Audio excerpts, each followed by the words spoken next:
Verse 12. I, the preacher, was king over Israel in Jerusalem, and I set my heart to seek and search out by wisdom concerning all that is done under heaven.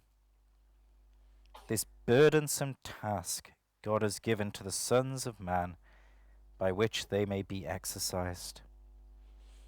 I have seen all the works that are done under heaven, and indeed all is vanity and grasping for the wind. What is crooked cannot be made straight, and what is lacking cannot be numbered. I communed with my heart, saying, Look, I have attained greatness, and have gained more wisdom than all who were before me in Jerusalem. My heart has understood great wisdom and knowledge, and I set my heart to know wisdom and to know madness and folly. And I perceived that this also was grasping for the wind. For in much wisdom is much grief, and he who increases knowledge increases sorrow. Amen. Thanks be to God.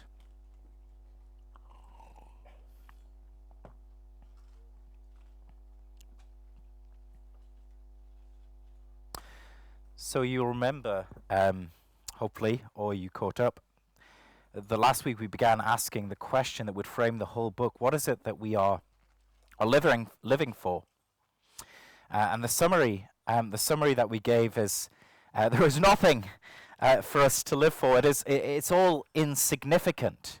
And yet at the same time we said that it is within our insignificance that we begin to find how we can live. And the better question is not what are we to be living for, but who should we be living for? But sticking with the original kind of negative proposition that there is nothing worth living for, it is all havel, havelim, vanity of vanities, he's now going to walk through the various options. And he begins with the best of all of the options of the thing to live for, and that is wisdom. Wisdom gets the most praise throughout this book. Now, as we talk about wisdom, I think it's important to recognize that it's not simply straight up wisdom as you find it, say, in Proverbs. It's not simply the fear of the Lord is the beginning of wisdom kind of wisdom, but the word wisdom that he uses here really has a broader range, a catch-all kind of sense, moving from the idea of reason, human reason, to understanding, to knowledge, and then also, yes, to touching on biblical wisdom, but it's a broader idea. So we're asking ourselves the question, can we find sufficient purpose and meaning in learning and understanding? Can we find sufficient purpose and meaning for life in learning and understanding?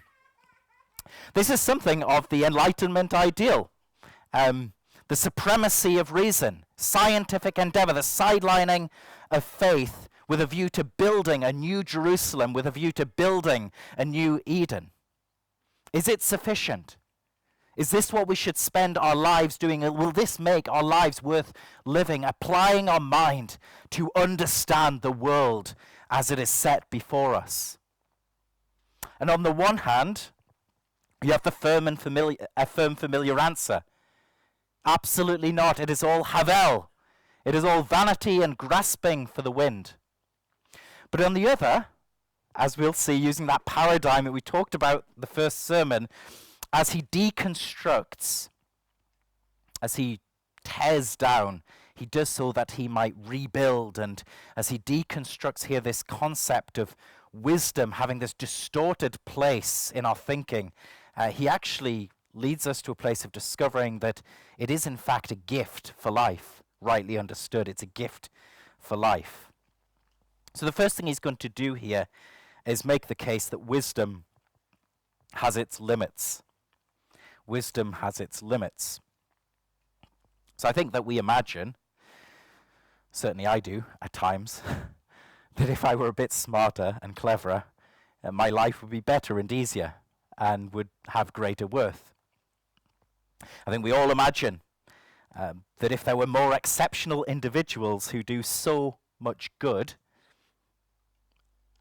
hesitant to name them because you'll probably disagree, you have your own, but if there were more individuals, exceptional individuals who do so much good, just more of them in the world, then all of our problems would be solved. If we could just have more of that person, then everything would be better. And so we obsess over education. Our education has great value in the right context, but it has been, and it still is today, grossly overvalued as a key to human flourishing. Grossly overvalued as the key to human flourishing. The preacher speaks out to the congregation, to the people of God, and he has this message: careful, because wisdom, reason, learning, understanding, wisdom, even biblical wisdom, has its limits. It has its limits. So don't believe me, he says. I want you to come and step into the illustrious shoes of Solomon. He steps here into the perspective of the great king in verse 12. I, the preacher, was king over Israel in Jerusalem. He steps into the shoes of that man who asked for a heart of understanding from the Lord, who had discernment and justice. And from the perspective of this great king, the greatest king in Israel's history, he says, see now, Solomon, he set his heart, verse 13, to seek and search out by wisdom concerning all that is done under heaven. He gave himself, verse 16, he communed in his heart and he said this: look, I have attained to greatness and I have gained more wisdom than all who were before me in Jerusalem. My heart has understood great wisdom and knowledge, and I set my heart to know wisdom and to know madness and to know folly. I have taken the best that God has given me, and I have set out to make sense of this world, to make sense of the madness, of the goodness, of the beauty, of the chaos of it all. And he was wise. He was said to be the wisest amongst men. Authored 3,000 proverbs, composed 1,500 songs. He understood trees and animals and birds and reptiles and fish. He understood men, economies, justice, war, trade, diplomacy, all of this. And he takes everything that he has learned, all of the capacity, the skills and the powers of the mind, but somehow he comes up short. Somehow he comes up short in verse 14. I have seen all the works that are done under heaven, and indeed all is vanity and grasping for the wind.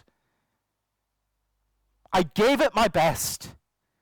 I sought to understand and make sense of this world by applying reason and the gifts that have been given, and I have been broken under the unsearchable perplexities that I have found. My journey, my inquiry, my setting of education and of learning and understanding as primacy in life has been as fruitful as fishing for the wind. Have you ever tried to catch the wind and put it into your pocket? It cannot be done. It cannot be done. And so before going any further, we need to ponder this thought. We need to ponder this thought, that the best of learning, insight, and knowledge, whether we're talking of natural knowledge, moral knowledge, or spiritual knowledge, the best of study and the diligent application of all of the above will never in themselves be a reason sufficient for living or lead to human flourishing, contrary to the Enlightenment principles, contrary to the emphasis that we have placed on education. They will never be a reason sufficient in themselves for living, and they will never lead to human flourishing. They can, in fact, do the exact opposite. And so this is really, really grim, but it is a necessary exercise. You consider the great mathematician and scientist, Alan Turing. It's said that he saved several million lives through his innovations. But where did that brilliant intellect get him? Suicide. You come to the right of that great man of the world, Ernest Hemingway, who understood human nature, who wrote so well, who wrote with such insight. Did this lead to joy? Did it lead to the meaning that he needed from this life? No, it didn't. It ended in suicide. You go to the great artist, Vincent van Gogh. He saw depths of beauty that the ordinary eye doesn't see. He paved the way for the great artists that would follow him. But for all of this comprehension of beauty and this skill to convey that in his works, did it lead him to a place of redemption? No, he commits suicide. More recently, you could pick many figures, but the wildly talented, successful actor Robin Williams, a skilled and brilliant man, an entertainer of millions. The top of his game. So successful, the world at his fingertips. But with this brilliant mind, what does he do? He ends his life in suicide. And as I say, it's heavy, but our author will say, chapter 2 and verse 17, I hated life because of the work that was done under the sun. It was all distressing to me. He'll say in chapter 7 and verse 1, from a certain perspective, the day of one's death is better than the day of one's birth. It's not just that learning and understanding can only take us so far and not far enough, but they can be lethal to our minds, our peace, our happiness, and to life itself. Here you take the greatest of men, the greatest of intellectual powers, the greatest of insights, and you apply it to make sense of this world, to find a reason to live. And he says it is all vanity and grasping for the wind. Wisdom has its limits. It will lead, secondly, on a journey of anguish and sorrow. He says literally in verse 13, that this task of thinking and understanding is not just burdensome, it's what I have in my translation, but it is an evil. The task of thinking and understanding is an evil toil, even, I think the sense should be, though it is given by God. Even though it is given by God, it is an evil. It is a blight and a plague from a certain angle. In verse 18, he says, for in much wisdom is much grief, and he who increases in knowledge increases sorrow. The word that he uses for grief can be translated as vexation and provocation and anger and wrath. And all of this in the end leading to that lasting fruit of just deep sorrow. This is where wisdom and understanding will take us, if we make it the thing. If you've been through any kind of prolonged and torturous injustice or evil, you get the range of the deep emotions that he is trying to convey. The shock, the horror, the rage, the disbelief. I can't believe this is happening. The tears upon tears. And in the end, the deadening, impenetrable sorrow. This is where he's got to. Think, how on earth could insight and discernment and learning and wisdom take him to such a place? How could the light that has been given to you by God lead us to such a place? And yet it does. Because millions, if not billions of people are in just that place today. It gets us there. How does it get us there? Because being blessed with sight in a world that is so broken is an unbearable burden. Being blessed with a capacity to unpick a few knots in a mangled creation that cannot be untied is a frustration that is just too great. The more that we apply the light of reason and then the God-given capacity for justice and compassion and conscientiousness, the more that we come to realize, as he says in verse 15, that what is crooked just cannot be made straight, and what is lacking cannot be numbered. There are things that should never be, and there are things that should be that are not. And we just don't know what to do with it because we find little solutions, but it's never a lasting solution. You read the news sometimes and you find a story, and it's so harrowing. You cannot believe that it's real. You cannot believe that another human being had to endure and had to experience and had to suffer and to die as they did. This is what he sees with this gift of understanding and sight. That there are evils that cannot be corrected. There are wants, there are things that are missing from this life, that there are not enough numbers to count. This is just where the atheist gets to. How can we make peace with this world when we see suffering as we see it? How can we believe that there is an almighty, powerful, loving and good God when there are such atrocities endured? This is where the man gets to. To be raised above the place of animals and given reason. To have even the partial light of revelation, to have our minds informed by God's word. To have an ever-growing sense of what should be and yet what's not. Of what could be and yet feel the utter powerlessness to bring about that world, is to live in the horror between two worlds. That's where he's got to. It's like watching a house burn down, and your children are inside, but try 1,000 times, and there is nothing you can do to get them out. This is how it is to look at this world, with reason and with a sense of justice, with a heart of compassion, with a conscientiousness, with understanding. And we make our little breakthroughs, but we cannot touch the depths of evils that are endured by man. Here is the brutal truth. You could live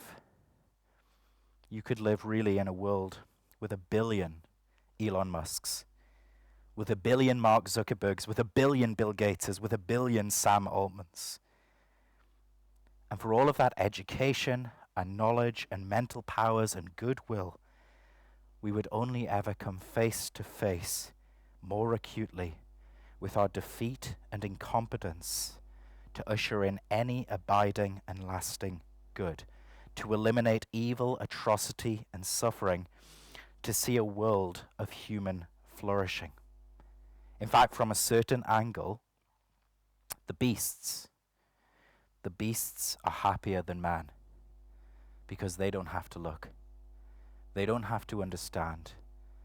They don't have to feel the pain of an anguished soul in a broken and sin-cursed world. Wisdom has its limits. It leads us on a journey of anguish and sorrow. And yet it's a gift. And yet it's a gift. After all that I've said, notice in verse 17, he still makes the distinction between wisdom and madness and folly. Madness and folly in this book are close to just sin, disorder before God, not simply stupidity. He still makes this distinction between wisdom and madness and folly. Wisdom, he says, vanity and grasping for the wind, and yet there is still such a thing as wisdom, and then madness and folly. And he'll say in chapter 2 and verse 13 that wisdom is better than both of them. Then I saw that wisdom excels folly, as light excels darkness. Well, the light is surely better than the darkness, isn't it? And don't we notice it, and don't we benefit from it? We do. And so wisdom is greater than folly and madness. Wisdom is greater than the sorrow that it brings. Wisdom is light to man. He says in verse 13 that though he set his heart to seek and search out wisdom concerning all that is done under heaven, and that this task was evil and burdensome to him, nevertheless, he says, God has given it to the sons of man. God has given it. So yes, a misuse. Yes, a misapplication. Yes, a mishandling. Oh, it's going to be very difficult for us. It will be destructive for us. But it is also a gift from God.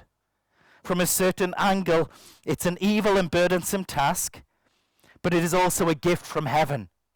And it is also distinct from madness and from folly. And so how is this possible? We've had this incredibly bleak and dark sermon.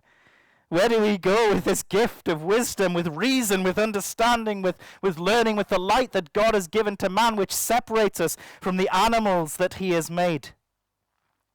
Well, as I said, he destroys in order that he might rebuild. He strips down in order that he could show what is true. The message negatively put in the text is this: you make wisdom an end in itself. You overestimate wisdom's powers, and it will destroy you. You make learning and understanding the main thing, and you will be destroyed. But positively speaking, what is he saying? This: that wisdom for the journey, never as a destination, is an awesome gift to man. Wisdom is not the destination. Wisdom is not the end. Wisdom is for the journey. Wisdom is to take us some place. It's to be set within its right place, and then it is a gift to man. And so what can wisdom do for us? We've said it helps us to see reality as it is and as it should be. But we say, hold up. We said that is a place of torture. To live between these two worlds, these two realities, to have a sense of everything that should be and everything that's not. It's torturous to man, but it can be so much more. It can be so much more than this.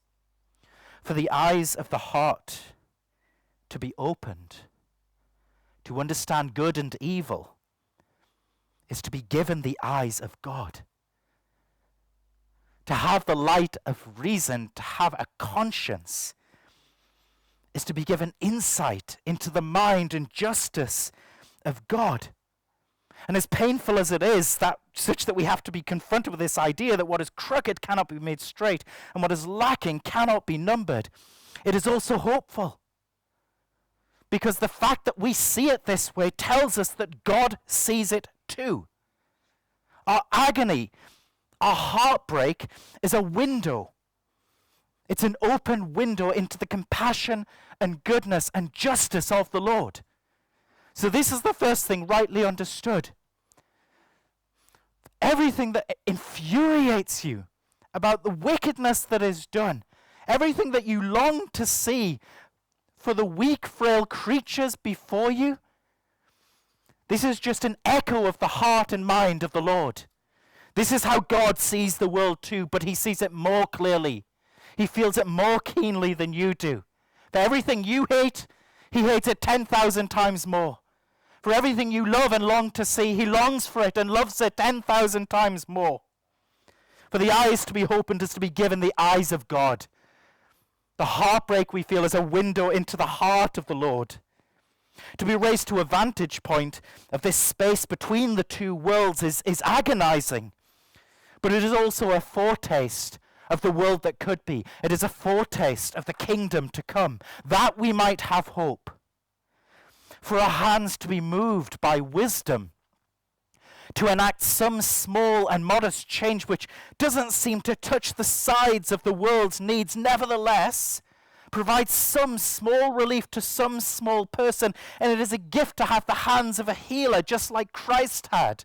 But more importantly, it reassures us this, that if we have been made with some capacity, with some agency to do some small good in this world, then the hands that move the universe are just as much at work to do good in this world, though we cannot always see it. To know and to reach our limits, to see that there is so much more that we want to do, that we wish we could do. It is frustrating.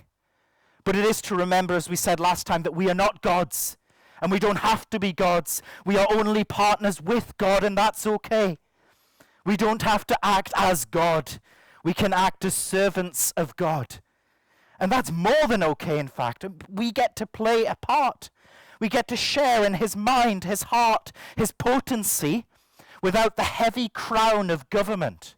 The very limitations that we feel actually bless us, because they lead us to a place beyond ourselves.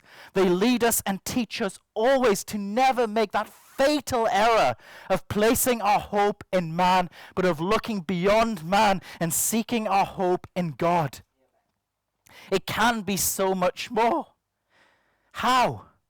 When reason is aided by faith. Unaided reason, learning that is not in the service of God, knowledge without an end higher than itself, will always disappoint and destroy. But a mind that is lifted and supported by faith in the service of God and his grand vision, that can look beyond the gift to the giver of the gift, is blessed with sight, with an honest appraisal of life, with the knowledge of God, with agency, with anticipation, and with hope. This is a blessed place to be. We might not see everything we want to see in this life, but we see everything that God is going to do in this world eventually. Consider Jesus, a man filled with wisdom and knowledge, still a man of sorrows. He could see all that was crooked and could not be made straight. He could see all that was lacking. And he did what he could while he was on earth. And he touched and he healed and he cleansed and he raised the dead. But oh, how he must have longed to do so much more for the world all over. But he had so much to do. And then he goes to the cross. And he bears that cross. He runs his race. But he doesn't do it with despair. He doesn't get to the end and say, I've hardly done anything in this world. I've given it my best shot. Here I am offering up my life, and it's not as I want it to be today. He doesn't despair. He dies in hope. Father, into your hands I commit my spirit. He comes in the power of the Lord. He comes as God amongst us. He does what he is able to do. He weeps over Jerusalem. He offers up his life. He doesn't see at that time the fulfillment of the kingdom in all of its glory, but he dies in hope. Why? Because he is a man who has reason and he has sight of the heavenly realities and of the future that God is preparing. You could consider Paul, a man super bright and wise, well above all of his peers, even before he comes to Christ. But then he comes to Christ, and he is still anguished for Israel, and he's still anguished for the world. But he is never overcome. He serves, he plays his part, and he dies in hope. And he is happy to say that the evils of this present age are not worthy to be compared with the glories that will be revealed within us. That brilliant mind and all of his learning, which he says, I would count as nothing if I didn't have Christ.